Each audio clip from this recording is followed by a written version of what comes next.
start live. All right. Welcome, and you're like, man, we went so long with music. I mean, we're going to be here forever. No, we're going to be done in no time because this is just 10 Commandments.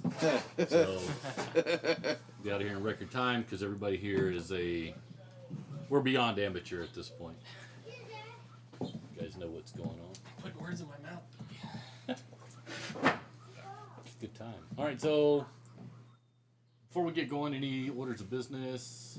Still ancient paths? Ancient paths. Floating. September 20 and 21st. I think Okay. 21st.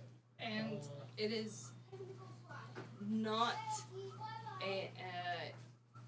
the same one that we did before. Yes, this is a brand new one. So if you did the one before, do this one. If you didn't do the one before, do this one. And if you are somewhere in between where you showed up but didn't pay attention, still do this one. So we're going to have everybody else sign up again. All right. Is that judgmental? Or we just should. Just sign up. It'll be great. Yeah. You can never... I mean, it's like reading the Bible over and over again. Every time you pass through, a new thing kind of comes. So. Very true. So, yeah, sign up. That'll be in person. That'll be pretty life-changing.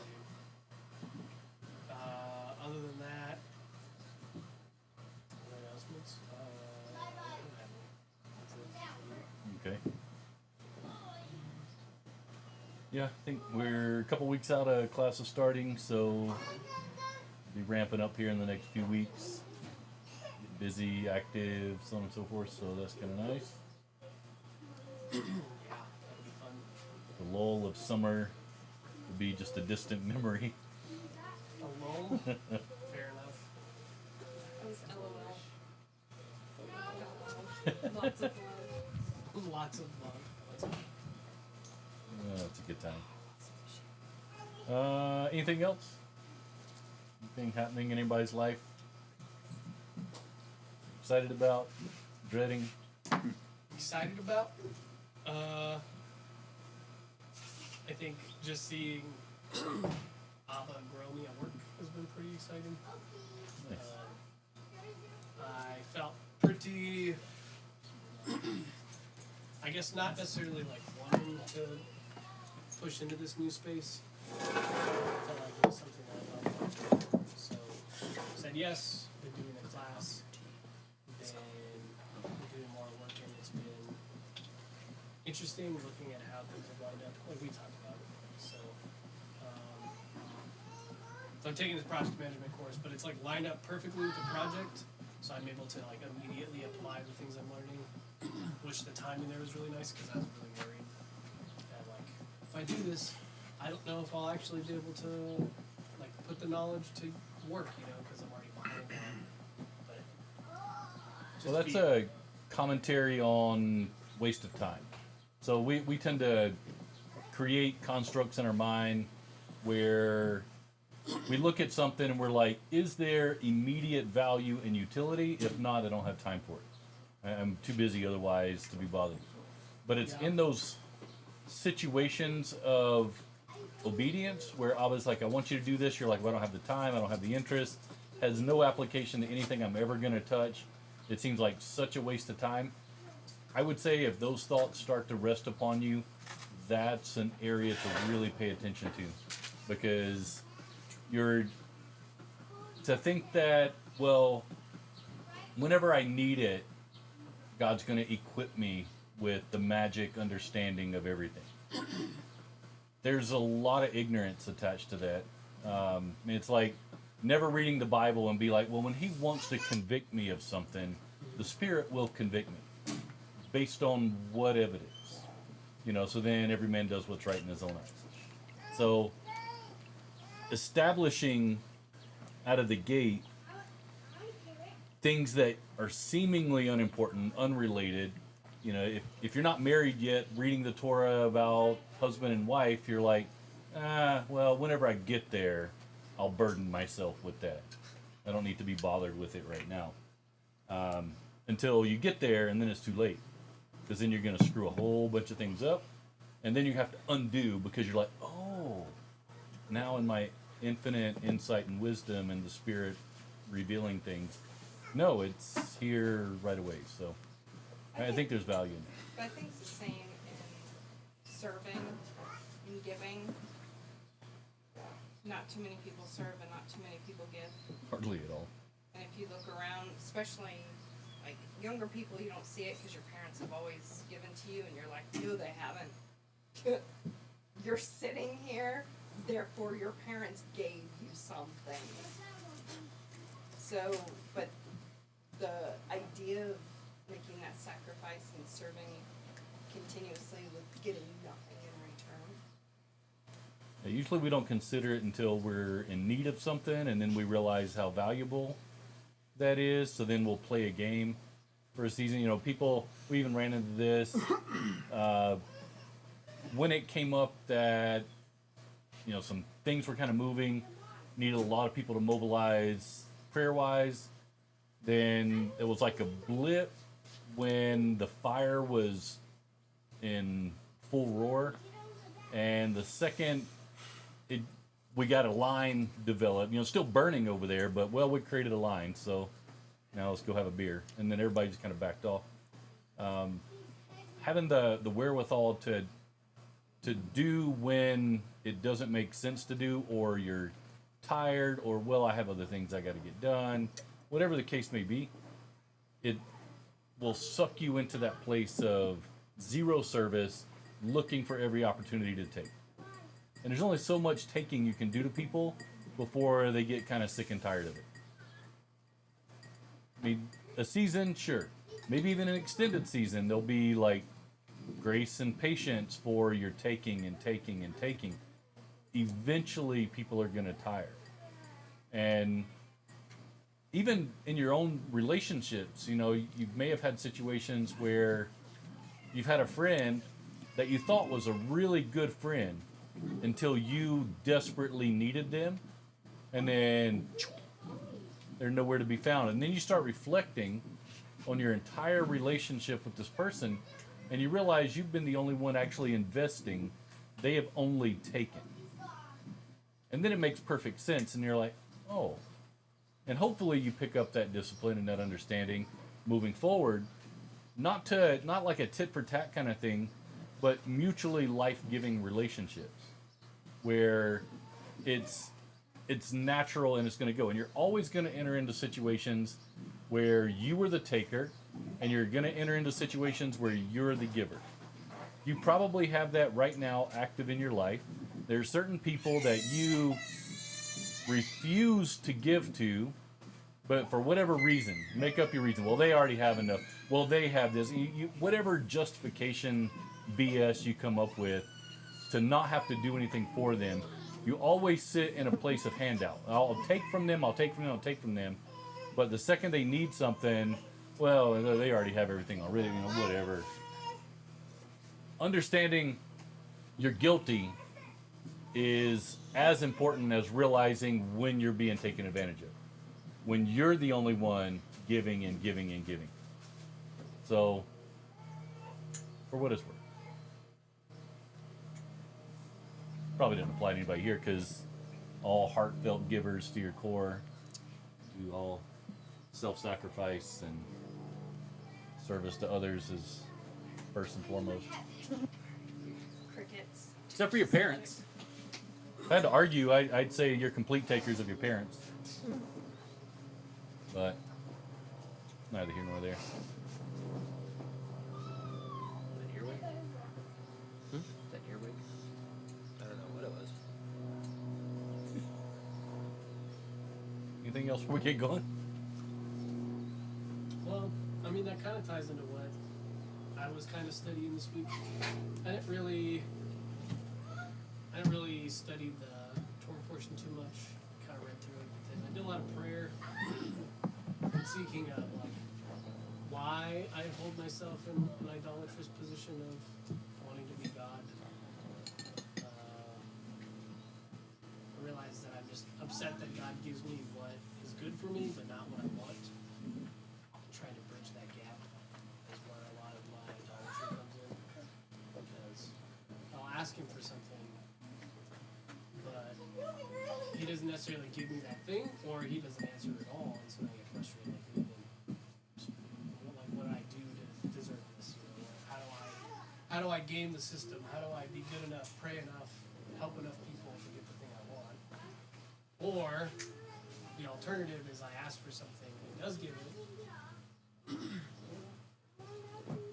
In the like rare 1% that I'm actually asking for things I need, like actually need and not just want. And he's quick to meet those needs. Crying out to him in the midst of like my mom dying, etc., so forth. Like, very quick to show up in those moments when I actually needed him. But then being frustrated because it's not what I want, it's what I need. And so trying to pay attention to where that line is. It's kind of hard because it's all want. It's not any need, really. But the issue, I would argue, is not the want, it's why do you want it? Yeah. Why do you want what you want? What is it that you don't have that you so desperately desire? And go and try and answer that question. And you know, I would almost go as far to say your wants fall under the three camps of temptation. Yep. I want power, I want money, and I want to be comfortable. I want to be settled. I want things to be easy. So with those temptations, those are the things that they're temptations. They draw you away from Abba. So essentially what you end up praying for is, Abba, give me the thing that makes me not dependent upon you. And I think we've probably mentioned this, talked about it before. If you'll give me all the things that I could use so that I don't need you, I would be eternally grateful. Right? And then we struggle. Why can't I have those things? Why can't I have more power? Why can't I be respected at work? Why can't I have this position of authority? Why can't I make as much money as XYZ? Why can't I go and travel like whatever? Why can't I be Moses? Yeah, why can't I have all these things? And it embeds a sense of entitlement and rebellion that causes you to be swallowed up by the earth. So we have to tread carefully and realize when you want those things and it's going to be something that pulls you away from him, why would you do that? You know, why would he want you to have those things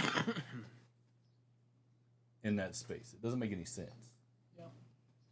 But it's because we want to be God. We want to control all the variables. We want everything answered for so we can live a life of comfort. We don't want challenges. We don't want trials. We want to be our own independent gods whose policies run forth in the earth and everybody bends to that. And then we can be happy.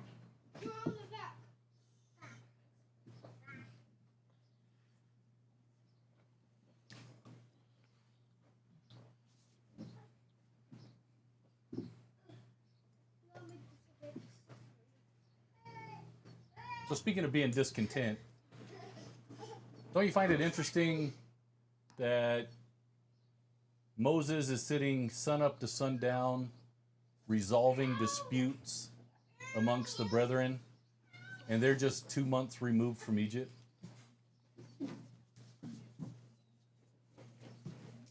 Yep. 2 months, and then all of a sudden there's this internal strife and turmoil and conflict and problems that he's having to sort out.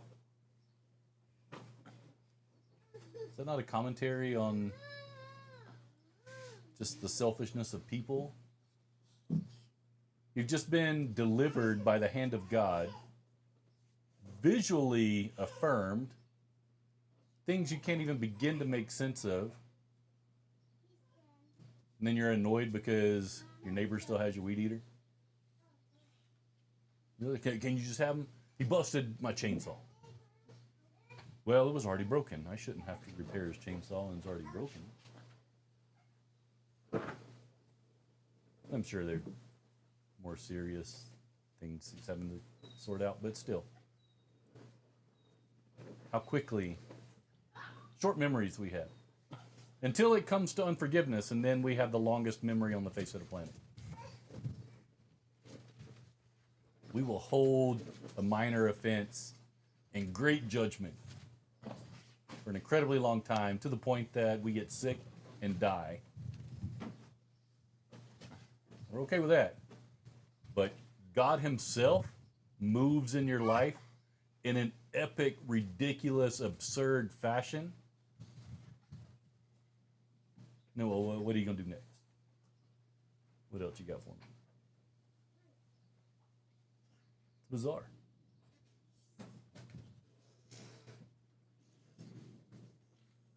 It's that whole psychological thing, you know. People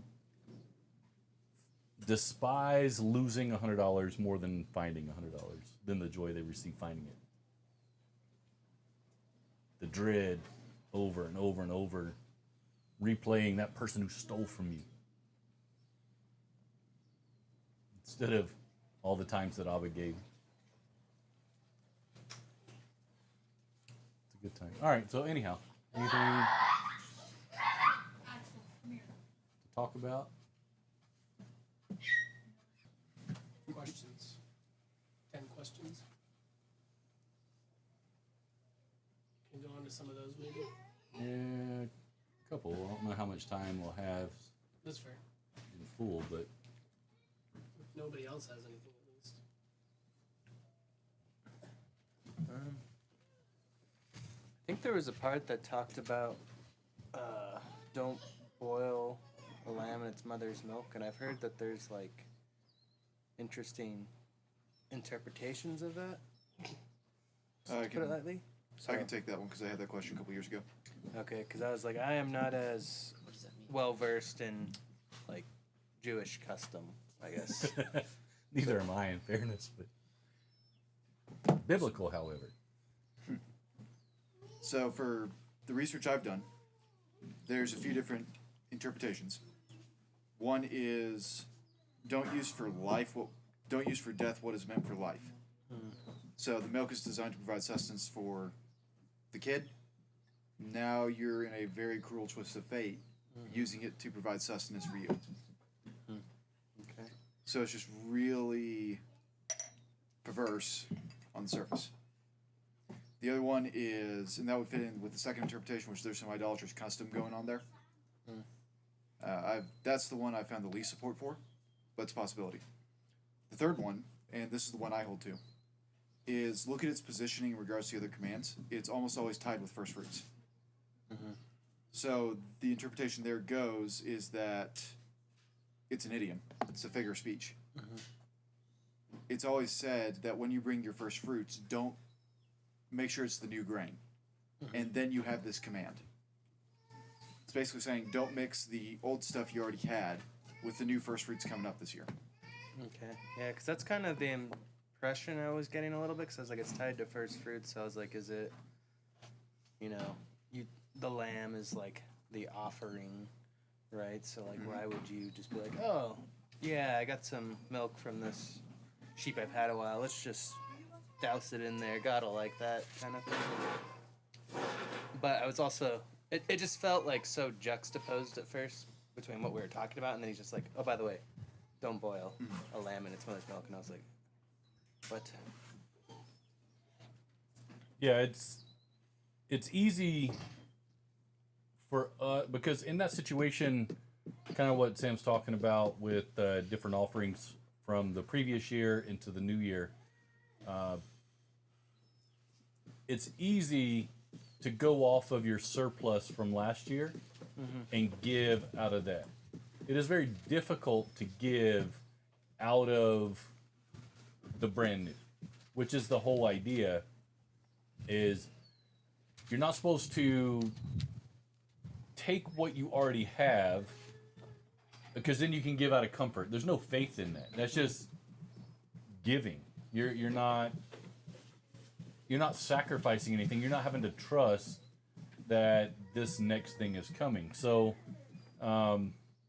it's easy to kind of move into that space of being like, well, okay, well, I already have, I don't think I'm going to lose my job, but I have my nest egg, and I can give within this construct instead of beginning of the year giving your first of your harvest. You know, for us in our culture, it's like your first paycheck because that's our harvest. That's what comes in. Mm-hmm. Because you trust that Abba's going to continue. It's not save up and then give out of the lump. It's there is no lump. This is what I'm giving you, and then you give that away.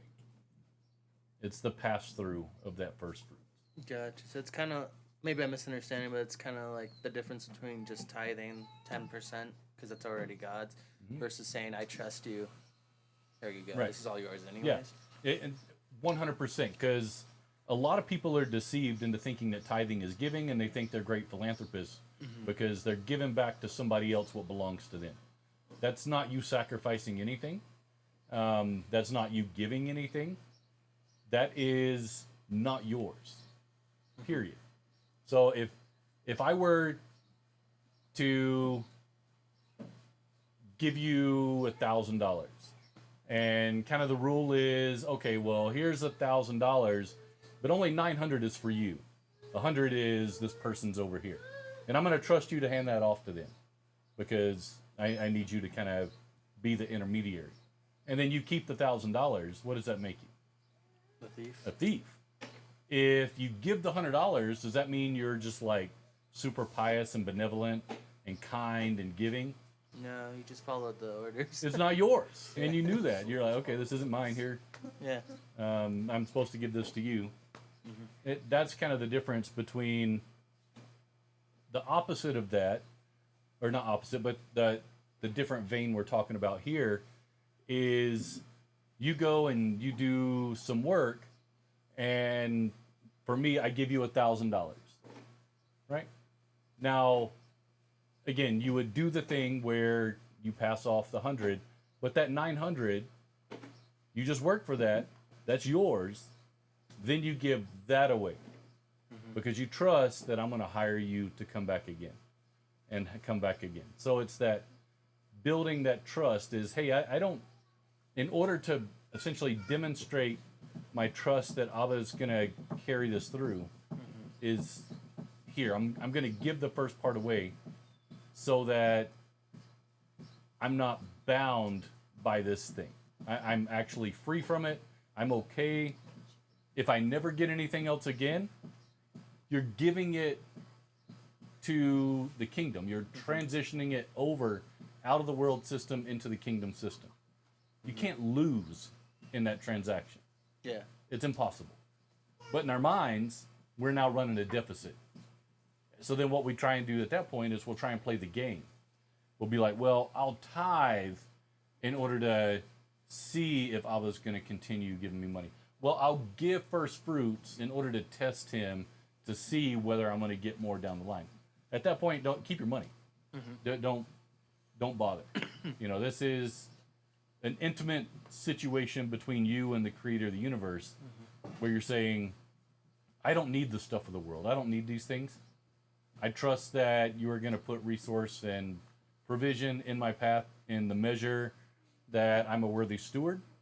And I'm not going to get caught up in whether or not, I mean, even say, so our new year transitions in the spring, right before Passover, right? And let's say you've heard that major layoffs are coming in May.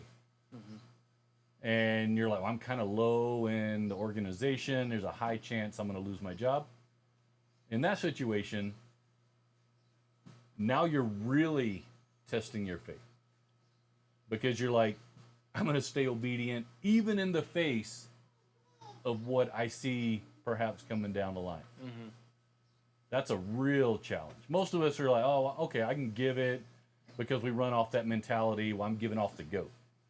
I'm going to call it the milk, but I'm really giving it off the goat. But when you know that it may not continue on, that's where it really kind of tests you a little bit more. Gotcha. It's funny you talk about first fruits. I had a 12 thing of eggs I left on my table by accident. My new baby chickens just started laying. So I have my first fruits offering of all these little baby eggs. Nice. Mazel tov. You're letting your rooster. No, I don't have a rooster. Oh yeah, I got the guy. How do you have baby chicken? Jimmy. The chickens I bought earlier this week, they just started laying. I don't have baby chicken the same. Like the baby chickens I bought earlier are laying now. Oh, sorry. So I have like, that's okay. I probably warned you earlier. Yeah, how much more so? Let's say you get fired and your last paycheck is your first one's offering. Yeah. Did you do that? Now you're exercising like in a new level. And again, that comes down to not trying to manipulate God and be like, okay, I'm going to give this away so that To provide for you. you'll come through and get me another position or whatever. And this all comes down to the position of your heart, because in your mind you can play the game. You can totally do it. You can say all the right words, but in your heart, what is actually going on there? And that's where kind of the struggle is happening. It's exactly what Jesus says when the poor widow gives the last that she has. He says, I tell you the truth, she's given more than all of you. Yeah. Because of the position of her heart of trust and faith. Yeah. She was trying to game the system. And we're looking for check boxes. We're looking, make sure I'm doing this, I'm doing that, I'm doing this. And we turn it to be purely mechanical, at which point Abba says, keep your festivals, keep your burnt offerings. Pour it to the Lord. It's nasty to me. Yeah, I don't want that filth. You keep it. You don't feel like giving it. You're trying to game the system. You want everybody else to be impressed that you're giving things away. Keep your money. Keep your stuff. I don't want it. He didn't want it in the first place. No. It's his, but he wants us. He wants our heart. Yeah. Yeah, it makes me think of when I was probably 13 or 14.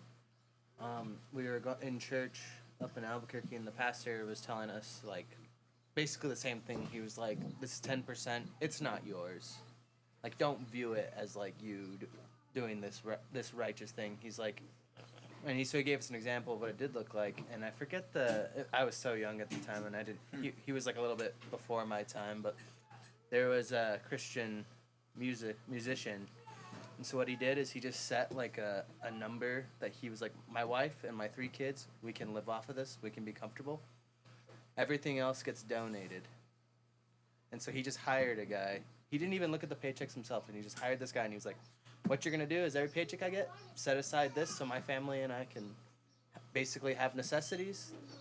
The rest, I don't even want to see it. Like, I don't even want to see this paycheck. Just send it out. And I was like, even as a kid, I was like, whoa, like, you just trust some other dude just to show up and be like, yeah, here's the money you get for the month, you know? Like, you're just crazy. Keeps you from being victim of it, though. Yeah. And having it control you. Mm-hmm. Well, because even, like, me, I did the whole, like, but, like, what if the person takes the money? And it's like, so what? So Yeah, exactly. that's a position of their heart. Yeah. But it's just, I think that really stuck with me. So reading this part, I was like, oh, interesting that all these years later, I still am like the same little kid, like, no, it's mine. So is this just for new money coming in, or let's say that, like, you had an agreement with somebody where they were gonna pay you back for something, and when they pay you back, are you supposed to tithe? No, reimbursements, that's not increase. Okay. So that there's a difference, obviously. Now, if somebody says, "Hey Matthew, here's $100. I need you to go buy this thing that I think costs $100," you go and it's on sale for $70, and then you go back and you're like, "Oh well, it was only $70," and they're like, "Well, you just keep the 30." Then you give $3. Okay. So, That's your increase. So when you sell a stock, you're gonna tithe off the profit. Yeah, and there you can kind of get into a lot of weirdness. So sometimes in that situation, unless you're being really meticulous and kind of well, it depends on the stock, obviously, right? I mean, if you're buying a $2 stock, ends up rising to $6, that $2 in the whole profit isn't going to play a big deal. If it's a $2,000 stock and it goes up $200 and you're tithing off the 22, then now it's like, whoa, hold on, that's taking actually everything I just made. So using reason to some degree, but if you are keeping good notes, you most certainly can go off the profit. But if you get so far in, like 5 years down the line in your investments, and it's hard to kind of distinguish that, and you bring money in, actually, I'm gonna back up. Whatever Abba says to do in that moment, because if we start creating rules and everything around the different stuff, it can get sticky because you're like, well, hey, what about this loophole? All of a sudden, you become a lawyer, right? You know, that manipulating the commands in order. Well, look, there's actually a hole right here. We're technically not guilty. So I say, properly speaking, any increase qualifies, but depends on how you manage your dollars. You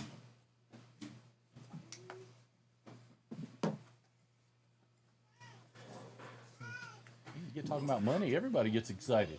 Yeah. I sense there's a principle of the fruit trees there. Of what? The fruit trees there. You plant a tree, you let it set for 5 years. It is only in the 5th year that you start getting you can go take. First year, nothing. 3 years after that, you let everything drop. Then that next year is when you can start eating from it. I think there's a principle there that applies to what we were just talking about with the stocks. Maybe. Maybe. Guess it depends on whether or not investing in the Babylonian system constitutes fruit trees. And that's why I say them. Yeah.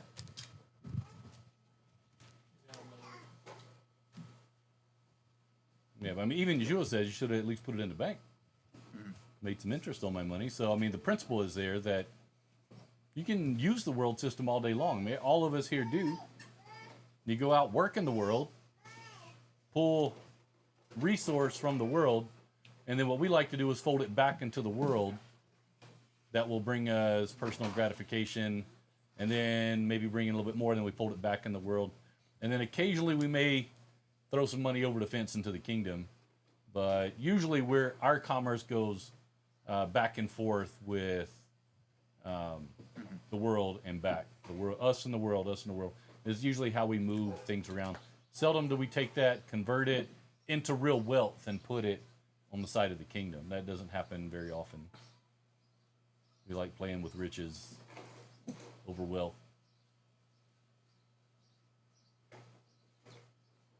Because that's more fun. It's more fun buying things to gratify us than playing the long game. Looking at a fruit tree. And the reason I was saying kind of distinction between a fruit tree is if I were to take an apple, even just an apple seed, and dig it out here and then just walk away and then think 5 years I'm going to show up and a tree's going to be there is ignorant. Right? Now you actually play a role. As opposed to stocks, you don't really play a role in some ways. A different version of that would be you taking your money, starting your own business, that you're working, and now you're growing a fruit tree kind of thing. Yeah, I'm learning that one very directly. Yeah. These days. And so kind of the difference is somebody else has gone out, created an orchard, and you're like, I'll give you some money to help maintain it, water it, pay the people to pick things, and then I'll take a little bit of profit off of it. So you're not really planting the trees as much as kind of gleaning off the efforts of what other people have done before you. Yeah. So close. Yeah, but if it's gleaning in that case, there's also some principles that apply there that. It's true, but how often are you going to invest in an orchard where the trees are this tall? Right? I mean, when you get into the stock market, these people have gone public. They've shown that they're making money. They've shown that they've created the orchard. They have a distribution network. They're making the juice. They're making the sauce. They're making the infrastructure is already there, which means it's into production phase. Yep. So a little bit different. So again, I think it's more somebody else running an orchard and you being like, hey, I'd like to get involved with that. I like what you're doing. As opposed to somebody being like, hey, I'm thinking about planting an orchard. and give me some money, then you're investing in people, not product. Because there's no proof that the orchard's going to do anything, right? So you trust in the human beings. When you invest in Apple, you're not trusting the human beings, you're trusting the product. Now, for Angeloman, is hopefully the human beings don't screw it up. That's fair, But it's big enough to where those things kind of get weeded out before tragedy comes at scale. Oftentimes. Telling you, we start talking about money, everybody's coming out the woodwork. We like exciting. money. Yep, mo money.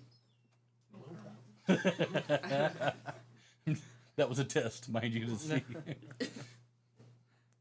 Going to Brian's questions, I thought his question number 2 is pretty interesting. It says, on the third new moon, after the people of Israel had gone out of the land of Egypt, on that day they came into the wilderness of Sinai. So he was asking, like, Passover is the 14th day of the first month. When was the third new moon then? Was it roughly a few weeks after Shavuot or on Shavuot? I just thought it was fascinating. It just kind of came to mind because today's the new moon. So Shavuot is always in the third month. Numerically, it's always in the third month. 50 days after the 14th day of the first. Yeah, so it would have been 64 days. There are no months with less than 30 days. So it would have had to have been in the third month. Shavuot. Yeah, just thought that was fascinating because I was studying Ruth recently with my cousin and doing a Bible study. And it's interesting to note that it seems the whole narrative of Ruth, when they get back to the land, actually falls between Passover and Shavuot. Because they get there at the beginning of the first harvest, first fruits kind of idea. And then it ends sort of around the last harvest. It's like Boaz and Ruth gets redeemed by Boaz after he's finished threshing, so it's kind of end of season. They finally pulled the full harvest in, so it would have been just after kind of Shavuot and stuff, I think. So that's what kind of brought that to my mind of seeing. It'd be interesting to look at what other stories are playing out about redemption between Passover and Shavuot throughout Scripture. See, and I'm starting to.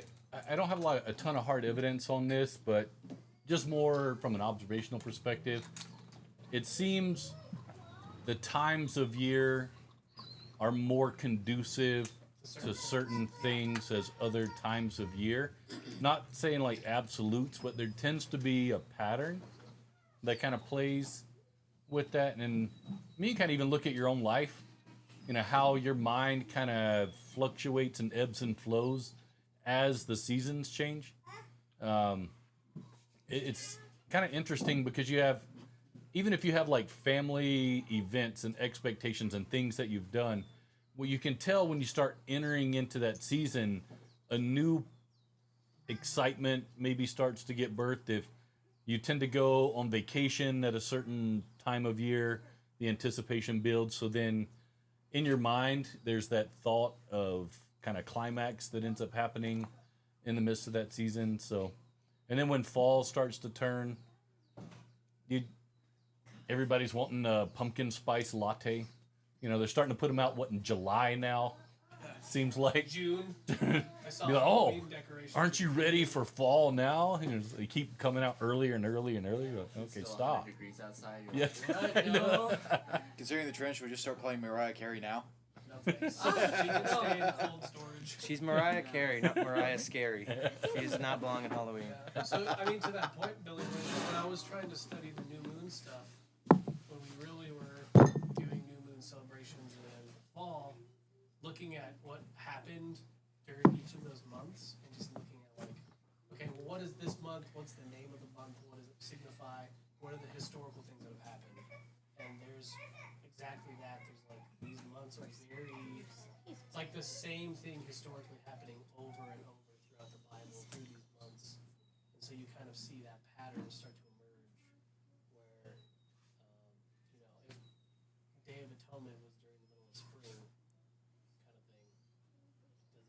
the same effect. Yeah.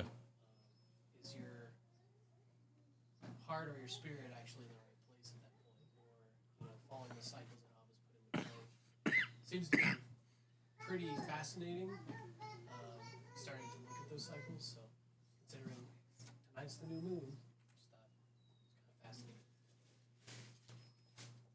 Yeah, good fun.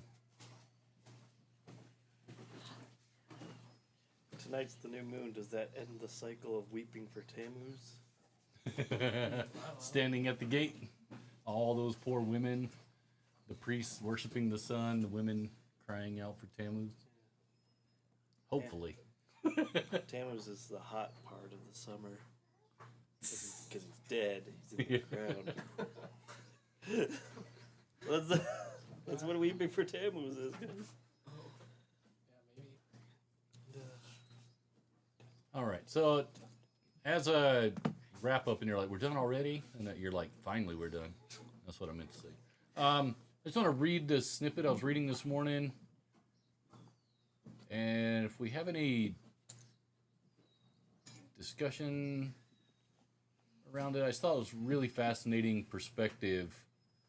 It says, kind of addressing the concept of Abba's people being a kingdom of priests and a holy nation. And it's talking about what does that actually mean? What does that look like? And I thought the response was quite nice. So, for what it's worth. So, the Hebrew word for space and time, olam, which means both universe, i.e. the totality of space, and eternity, i.e. the totality of time, also means hidden, as in the word ne'elam. Thus, embedded in the Hebrew language is the idea that space and time are dimensions of the hiddenness of God, who is beyond space and time. Yet were God entirely hidden from the universe, it would be, experientially and functionally, as if he did not exist.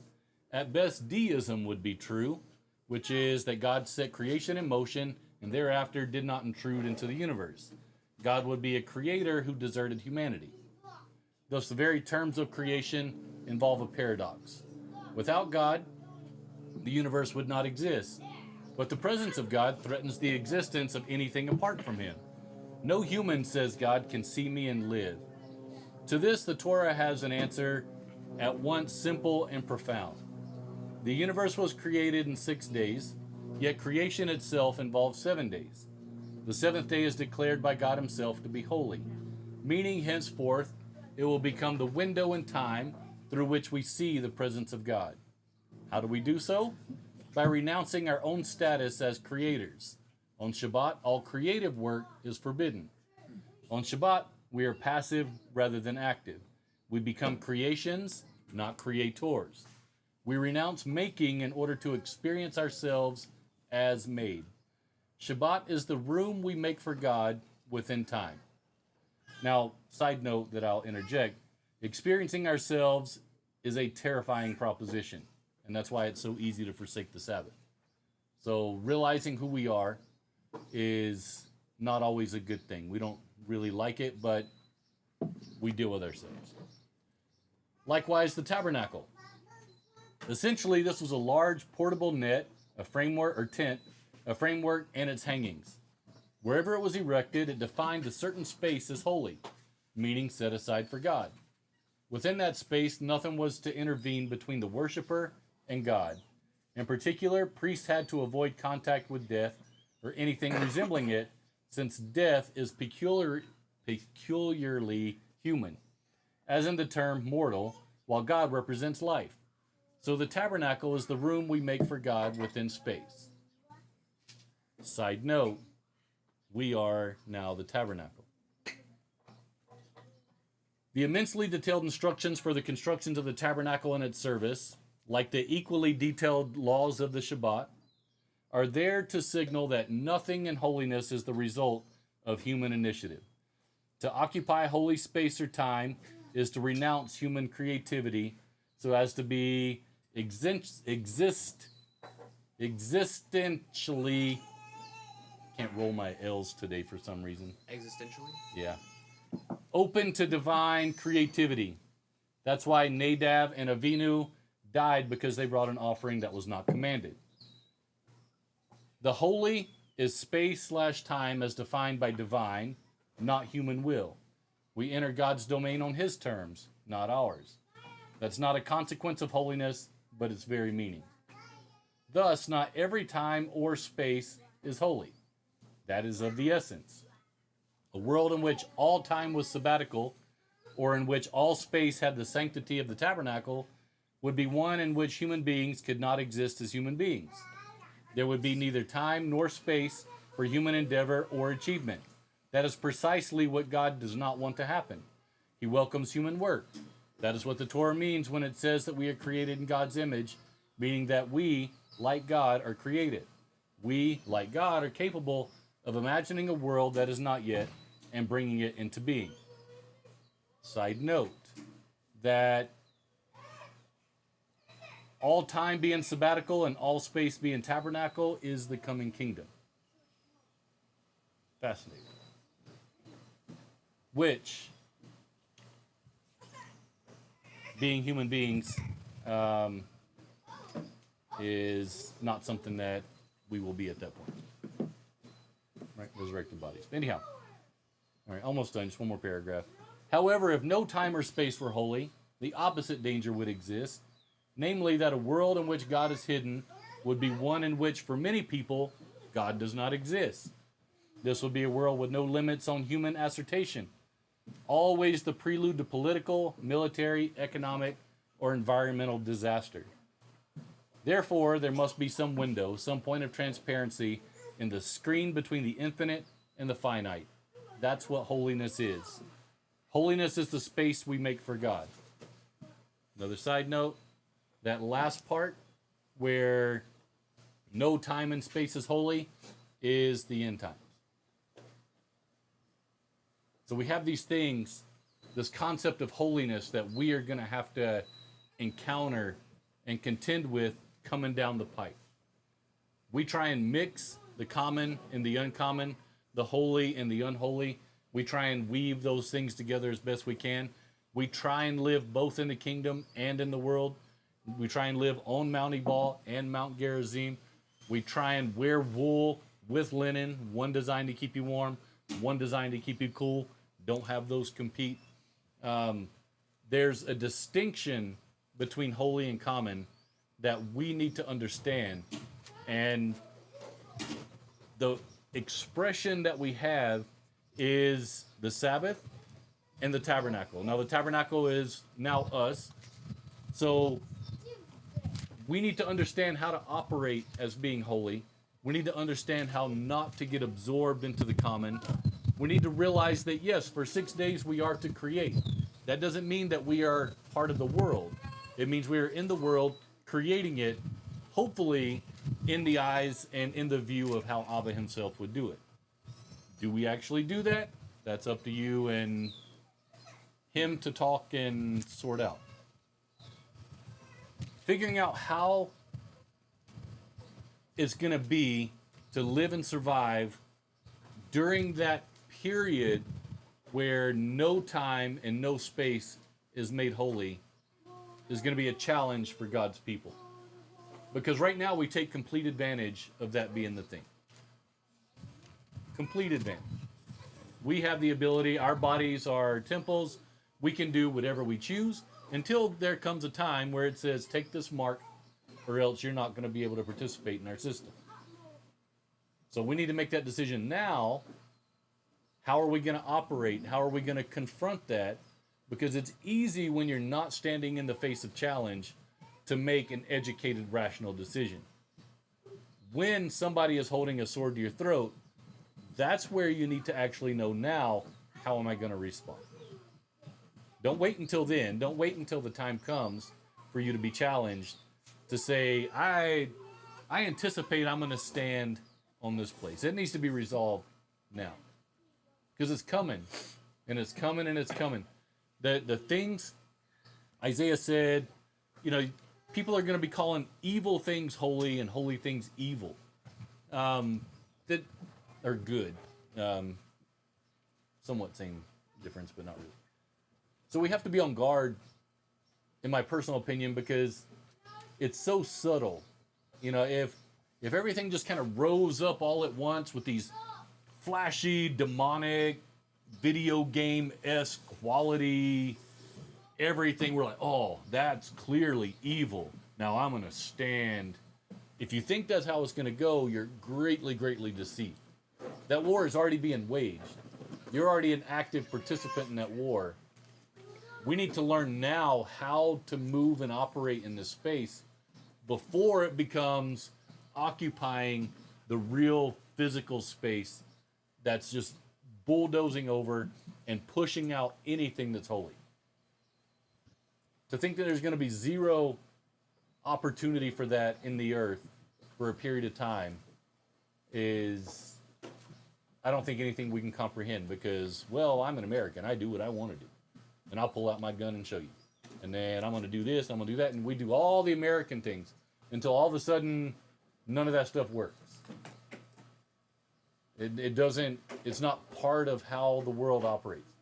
That's where the challenge is going to really step in. So I saw a graphic once, had a picture of the world with just the United States and all the ocean, no other countries or anything. And it says how the American church views the end times. And I think that's pretty close. We view everything through our culture and the way we do things. And sadly, that's not going to be real. That's not how the whole thing kind of transitions and goes down. So we need to be prepared for that one while living in this one, navigating this one, but not anticipating that that is going to look like this and we're going to have some sort of strength in that space to stand militarily or mightily or whatever the case may be. I train your children to do the same. Yeah. They train their children to do the same, so that if not in our lifetime, or in our descendants' lifetimes, they're prepared Yeah. to follow after Hamza. And I don't know, I don't even watch the news, but I think I'm wise enough to some degree to kind of see what all in the world's going on around here. And if we're not calling evil good and good evil at scale, publicly, proudly, I don't really know. I don't know, I'm sure every generation's like, can't get any worse than it is now. Yes, it can, but we're seeing like, we're pushing up that ramp of straight absurdity. Just, there's no other way to put it. I mean, it's absolutely crazy what is being called good and is deceiving the masses at scale. You've become an enemy just because you're alive. And because you don't subscribe to the ways of evil, that makes you evil. This is bizarre. But it's 100% in full effect. Which is why we all sit around and keep our mouths shut. There's wisdom to some degree. You know, hopping on the internet, blasting all kinds of stuff like you're something. You're noise. Whatever. Living your life as a living testimony, which is what a holy nation is supposed to do. Now that's different. But we don't want to do that. Let me get behind a computer. Let me do some ridiculous cultural things instead of actually adjusting my life and living in that space of holiness. Taking those moments to see Abba through the window of the Shabbat every single week. Comes passing by, and we have the opportunity to sit right in there. The opportunity to have His Spirit come and live within the tabernacle that is us. We have that opportunity, and you're like, oh, I'm full-time. Really? So full-time, God's Spirit's within you? Is that while you're looking at the porn or after? Or does He just close His eyes while you're in the midst of it? I mean, there's like a real life thing that we need to understand. And we need to be able to create that dwelling place for Him to come and dwell. And it requires us being a peculiar people. We have to be different. We have to be strange in the ways of the earth, not vocally trying to tear other people down and to push our ways over top of everybody, but instead living our life in a manner that he's prescribed, because what can overcome that? Nothing can put out that. The darkness isn't great enough to put out that light. But we can smother the light if we choose.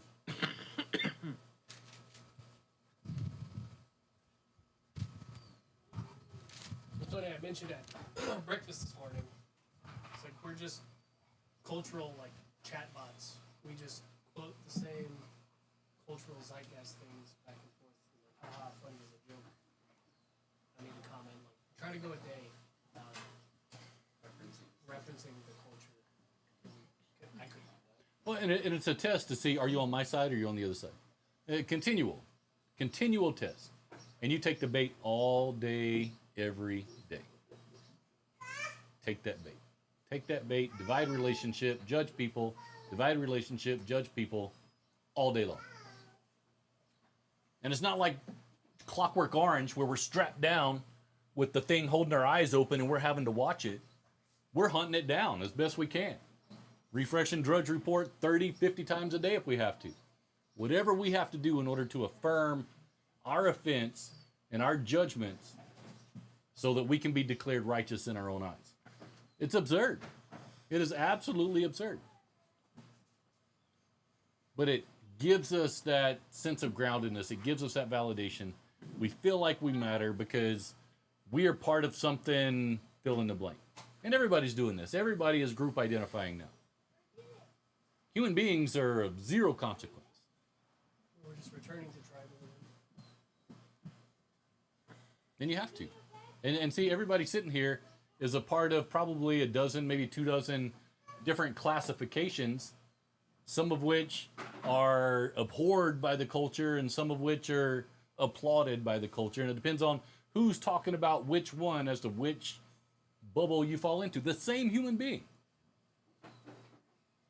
get classified in different ways. The judgment it's rampant. It's everywhere. Yeah, it's fascinating because the part of the Parsha is Isaiah 6, and this is the part that stood out to me.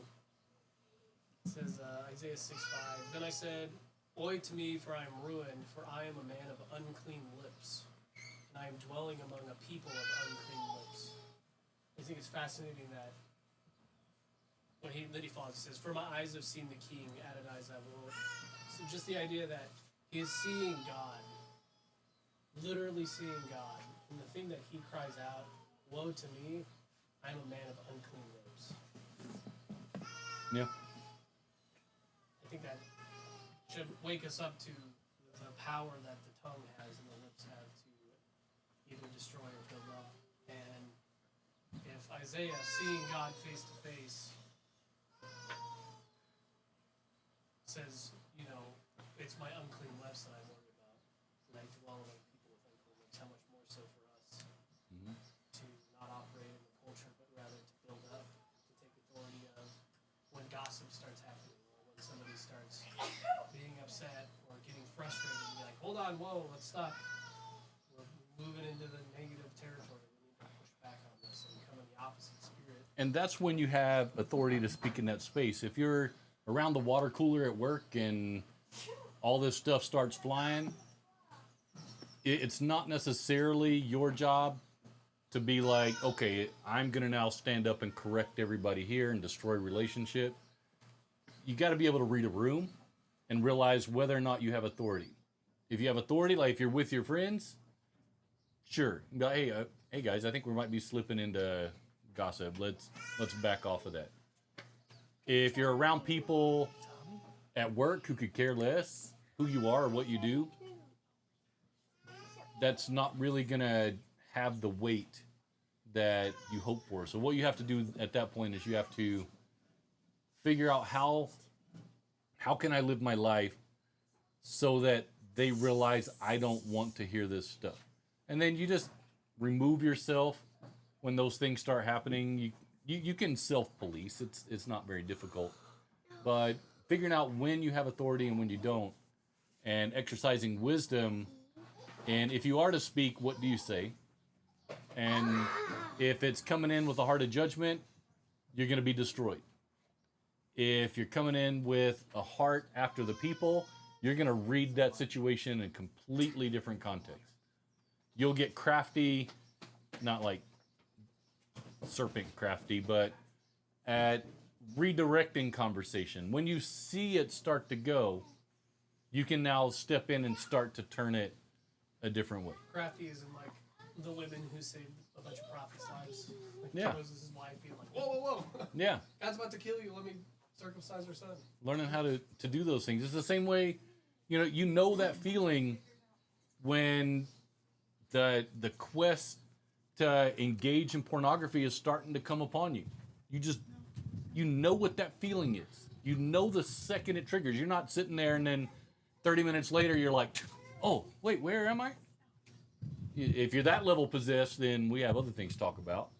But usually we know where we're starting to hit that slip.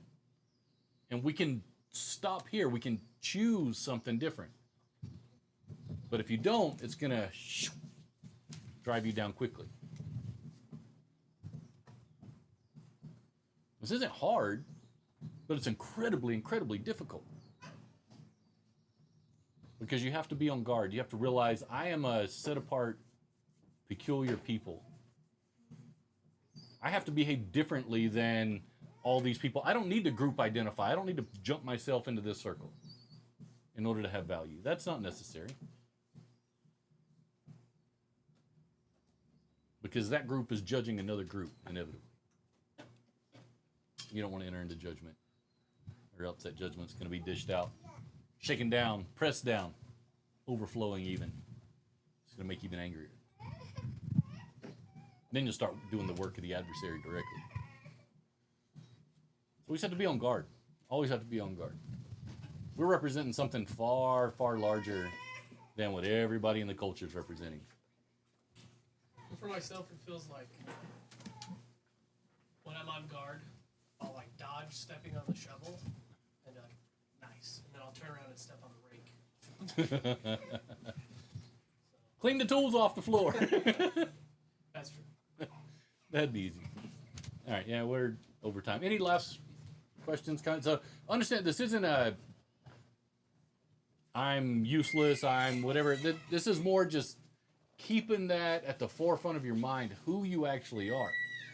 Because we're hunting our identity in all these different places, and it doesn't exist there. Your identity rests in Him, so anchor there first, and then learn how to push in to these spaces where evil is dwelling. Kenna, you had a question? Yeah, I'm sorry. I think earlier when you were reading from like the excerpt that you had, you mentioned something about like not like something along the lines of like creative work being forbidden on Shabbat because we're supposed to rest. This is like kind of a very niche question, I think, but I normally like do a lot of art and things on Shabbat. Does that, maybe this is the wrong place to ask, but is that kind of what you meant, or? I think it's creating in the earth. So if you're, say, creating things for commerce, that would be incorrect. If you're artistic, and I'm going to try and avoid the word create because it has the connotation already. But if you are inspired, if you're artistically moved into something to be able to do whatever, and it doesn't have to be like hyper spiritual kind of thing, but more just like, I'm just kind of unwinding, and this is a way of worship. Peaceful or Yeah. I mean, especially if it enters into the state of worship. Now, if you're sitting there, painting pornographic images or demonic beings, that type of thing, we might have a different conversation we need to address, right? But you kind of get what I'm kind of coming across with. So if it's for commerce, I'd say absolutely not, regardless, even if it is super spiritual, paintings of heaven and whatever. If it's just I'm just kind of unwinding and I'm doing these demonic scenes of whatever, probably avoid that. Just period. Not even just on Saturday, but maybe every day. I don't know. Because the things that we imprint in our mind become things that are part of who we are, and the things that we seek out. Like Paul says to focus on these things whenever you're doing it. So Yeah. He has a whole list. Yeah, so our hands will tell on us pretty easily. Because I do my woodworking stuff kind of as a business, but I also try to do it as a ministry as far as like praying for people and listening to worship music for the most part while doing that. But I still don't do woodworking on the Sabbath because there is a money element tied to that. Even if it's just making something for somebody and I'm not making money, it's still building my business, which then helps me, so I just refrain from it. And kind of going back to, if you're unsure, pray. Like we were talking to Matthew, if you're like, okay, this kind of seems to be riding a little bit of a fence, try and move 10 yards inside where you think that line might be, and you'll probably not be wondering, am I in the gap? Yeah, I think that to Billy's point, for me it's a lot easier just asking. Like, this seems very strange. Lord, how about? And usually I get to the how about part of the question, and he'll already have told me, and I'm like, oh, okay, fair. So I think everybody here can hear from the Lord, and if not, we can pray for you for that to happen. Yeah.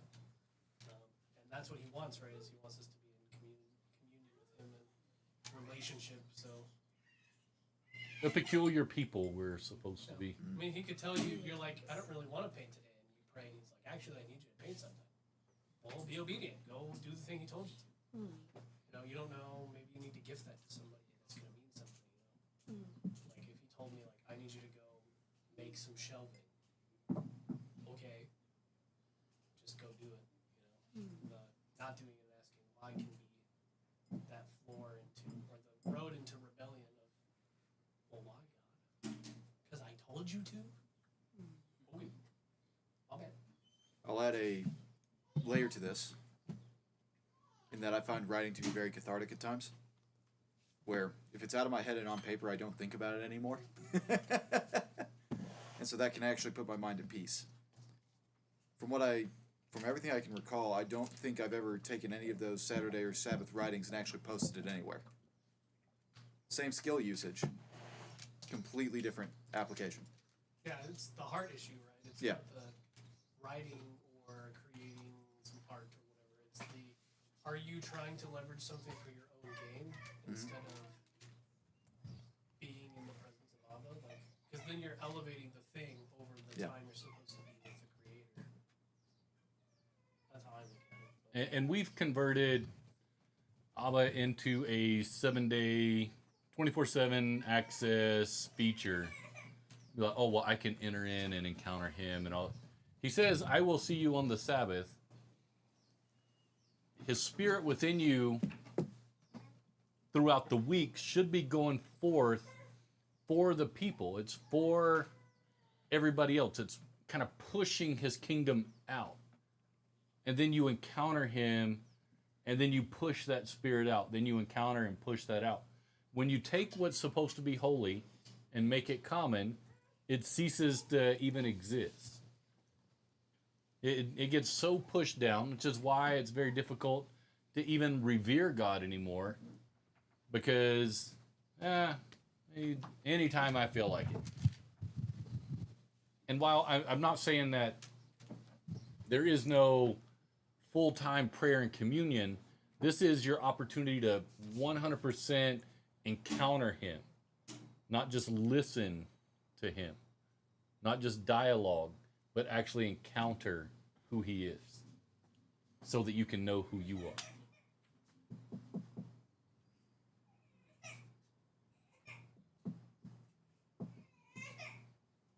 Anything else? You want to pray to wrap this up? We're pushing time. I'm sorry. I was laughing because he closed the door and he can't open it. Oh, poor guy. Which is pretty funny. Abba, thank you for your word. thank you for your word and how living it is, Lord, and how it can bring life to us in all aspects. I ask that the things that are of you, the things that are true, that are good and pure and holy would stick, that we would meditate on those things, and we would go about the rest of our day with you on the forefront of our mind, actually trying to encounter you and seek you. I also ask for protection and healing for those in our community who aren't here, that you just send your angels to minister to them and be with them, because you know what we need before we have want or ask, Lord.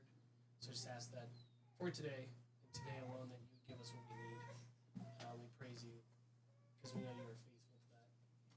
Please help us just to bring our expectations of that into alignment with you, so we can be content with how much you truly do actually give us.